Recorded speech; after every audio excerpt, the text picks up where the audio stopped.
पाकिस्तान और इंग्लैंड का मैच हुआ खत्म। लंदन और लाहौर का मैच शुरू। अस्सलाम वालेकुम, मैं तारिक उराया, तुसी देख रहे हो मेरा यूट्यूब चैनल गलबात है। लंदन और लाहौर में ज़बरदस्त मैच इस वक्त चल रहा है।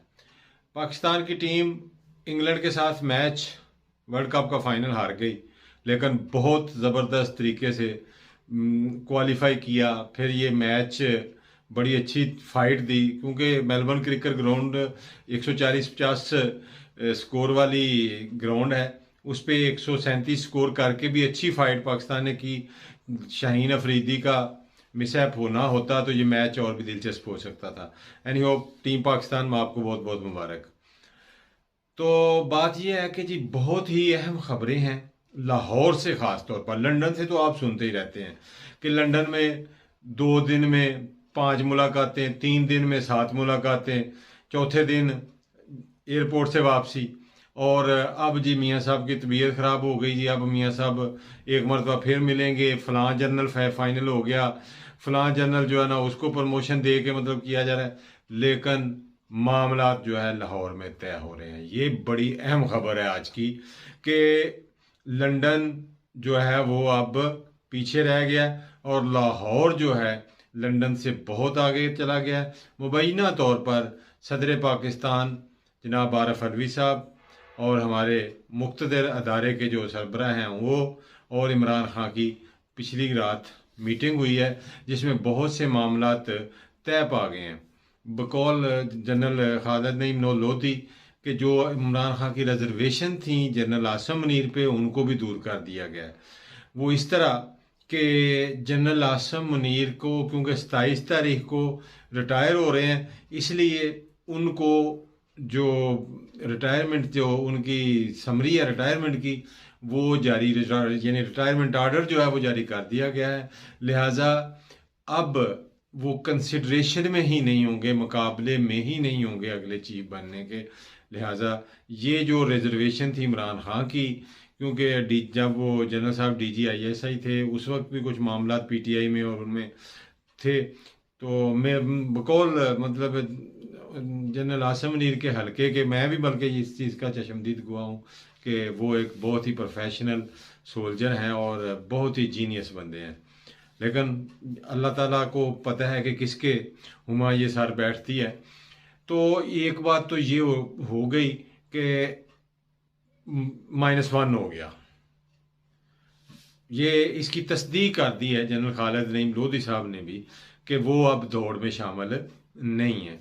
दूसरा ये है कि ये तय हो गया है कि पाकिस्तान को अब आगे लेके चलना है। और आर्मी का जो इमेज ख़राब हुआ है पिछले 6-7 महीने में, क्योंकि पाकिस्तान और आर्मी लाजम मलजूम है, ये सियासतदान लीडर ये सब आते जाते रहेंगे। ये कभी कोई आ गया, कभी कोई आ गया, लेकिन जो दवाम होता है वो अदारे को होता है, वो रियासत को होता है। और रियासत अपने दफा के साथ ही मजबूत होती है।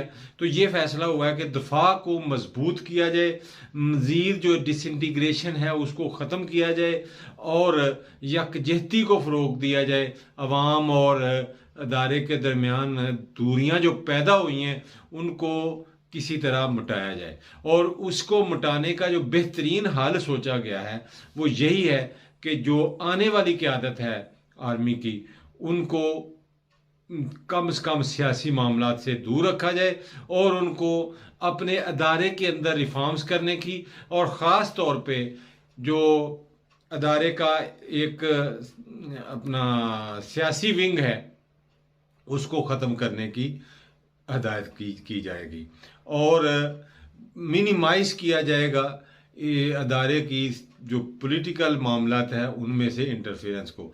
लेकिन अदारे की हदूदो क्यूद जो है वो कोई डिफ़ाइन की जाएंगी, यानी ख़ास तौर पे जो डिफेंस के मामलात हैं वो तो अदारे की मर्ज़ी से ही चलेंगे, लेकिन अदर सिक्योरिटी मामला जो डिफरेंट कंट्रीज़ के साथ, क्योंकि ब्रेन जो है कंट्री का, जो स्टेट का ब्रेन है ना, उस स्टेट का ब्रेन हमारी ISI है, हमारी फ़ौज है। तो इंस्टीट्यूशनल ब्रेन जो है उसको बरूए कार लाया जाएगा, आर्मी को एज ए इंस्टीट्यूशनल ब्रेन इस्तेमाल किया जाएगा اور اس سے فائدہ اٹھاتے ہوئے پاکستان اپنی سیکیورٹی کو مضبوط کرے گا، اپنی خارجہ پالیسی کو مضبوط کرے گا اور اپنا بین الاقوامی جو امیج ہے اس کو بہتر بنائے گا۔ یہ فیصلے ہو گئے ہیں۔ عمران خان کو بہت بڑی کامیابی حاصل ہو چکی ہے، جس کی اناؤنسمنٹ اب باقی ہے۔ مبینہ طور پہ یہ کہا جا رہا ہے کہ الیکشن مارچ اپریل میں طے ہو چکے ہیں اور اب یہ اس کی باقاعدہ اگلے چند دنوں میں اناؤنسمنٹ بھی ہو جائے گی۔ تو یہ ساری اس وقت جو چل رہی ہیں لاہور میں، اس وقت زیادہ تر جو اس بات چیت کا یا ان معاملات کو طے کرنے کا مرکز جو ہے وہ لاہور بنا ہوا ہے، تو وہاں یہ کافی معاملات لاہور کی فضاؤں میں جو ہے نا یہ باتیں گونج رہی ہیں۔ تو مبینہ طور پر یہ بتایا جا رہا ہے کہ یہ معاملات اب جو رجیم چینج آپریشن تھا اس کا ریورس ہونے جا رہا ہے۔ ابھی تو پولیٹیکل ایرینا پہ آئے گا، پھر اس کے بعد آنے والی جو جماعت ہے الیکشن جیت کر وہ کیا کرتی ہے، آیا پی ٹی آئی آتی ہے یا پی ڈی ایم کی مختلف جماعتیں مل کر حکومت بناتی ہے۔ تو جو اپنا پچھلے 2 الیکشن ہوئے ہیں، ضمنی الیکشن پنجاب کا بھی اور عمران خان صاحب کی سیٹوں پہ بھی، تو وہ یہ بتا رہے ہیں کہ 80% سیٹیں جو ہیں یعنی 3/4 آلموسٹ 75 سے 80% تک پی ٹی آئی جیت رہی ہے اور روکا نہیں جائے گا، جو انٹرفیئر نہیں کیا جائے گا، ریگنگ نہیں کی جائے گی، سسٹم نہیں بٹھایا جائے گا اور فری اینڈ فیئر الیکشن کو یقینی بنایا جائے گا۔ یہی عمران خان کی ڈیمانڈ ہے جو کہ پوری ہونے جا رہی ہے انشاءاللہ۔ It will be better for Pakistan اور ریاست جو ہے وہ بڑھے گی، پھلے گی، پھولے گی اور پاکستان میں کوئی جس نہج پہ اس رجیم چینج آپریشن نے پہنچا دیا ہے، اور اگر عوام کی نمائندہ گورنمنٹ آ جاتی ہے تو بہت جلد انشاءاللہ یہ جو درد ہیں، یہ جو زخم ہیں، یہ بھی بھر جائیں گے۔ اس دعا کے ساتھ کہ آپ جہاں بھی رہیں خوش رہیں، اپنی دعاؤں میں یاد رکھنا۔